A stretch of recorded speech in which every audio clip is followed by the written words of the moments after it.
Economic transformation کا مطلب یہ ہے کہ ہمارا جو اس وقت بنیادی اکنامک سٹرکچر ہے، جس میں کہ انڈسٹریز کیسے آرگنائز ہوئی ہیں، ایگریکلچر کیسے آرگنائز ہے، سروسز کیسے آرگنائز ہے، گورنمنٹ کیسے آرگنائز ہے، یہ سب کچھ فنڈامنٹلی تبدیل ہونا چاہیے۔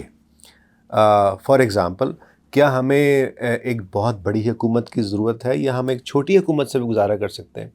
تو آپ نے دیکھا ہوگا کہ گورنمنٹ نے ایک رائٹ سائزنگ ڈرائیو شروع کی ہوئی ہے پچھلے ایک سال میں۔ سائز آف دا گورنمنٹ کے اوپر پرائم منسٹر میٹنگز کر رہے ہیں، اور ہر 2-3 ہفتے بعد ایک خبر آتی ہے کہ ہم نے 1.5 لاکھ اسامیاں ختم کر دی ہیں، ہم نے اتنی اسامیاں ختم کر دی ہیں، یہ ایک محکمے مرج ہو رہے ہیں، یہ محکمے ختم ہو رہے ہیں۔ خبریں بہت سی آ رہی ہیں، نوٹیفیکیشن ایشو ہو رہے ہیں، لیکن اس کی اسیسمنٹ بجٹ کے بعد ہم کرنے کی پوزیشن میں ہوں گے۔ ابھی کچھ کرنا پریمیچور ہوگا، لیکن بہرحال یہ چیزیں آ رہی ہیں۔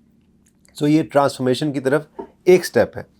اب یہ کہ گورنمنٹ کو چینج کیسے کرنا ہے، اس میں گورننس کیسے لے کے بہتر کرنی ہے، ہم نے اس کو ڈی سینٹرلائز کیسے کرنا ہے، ہم نے اس کو ای گورننس کیسے کرنا ہے، یہ ایک بہت بڑے کویسچن مارک ہے، جس کی طرف ہمیں پیش رفت سلیکٹیولی نظر آتی ہے۔ جیسے ہم نے پاسپورٹ آفس کو بہتر کیا، ہم نے کچھ چیزوں کو اپنے آپ بہتر کیا۔ جو اکنامک ٹرانسفارمیشن کا دوسرا جو بڑا سرکل ہے وہ ہے پرائیویٹ سیکٹر۔ اس میں ہماری جو انڈسٹریز ہیں، کیا وہ کمپیٹیو ہیں؟ وہ آنسر ہے کہ کمپیٹیو نہیں ہے۔ موسٹلی انڈسٹریز جو ہیں وہ کسی نہ کسی فارم پہ ہسٹوریکلی سبسڈیز کے اوپر بیسڈ رہی ہیں۔ اس میں سب کافی چیزیں چینج ہو گئی ہیں، تو ٹرانسفارمیشن کا ایک مطلب یہ ہے کہ نو مور سبسڈیز۔ سو ٹیکسٹائل کو اب ہم سبسڈی نہیں دے رہے آلریڈی۔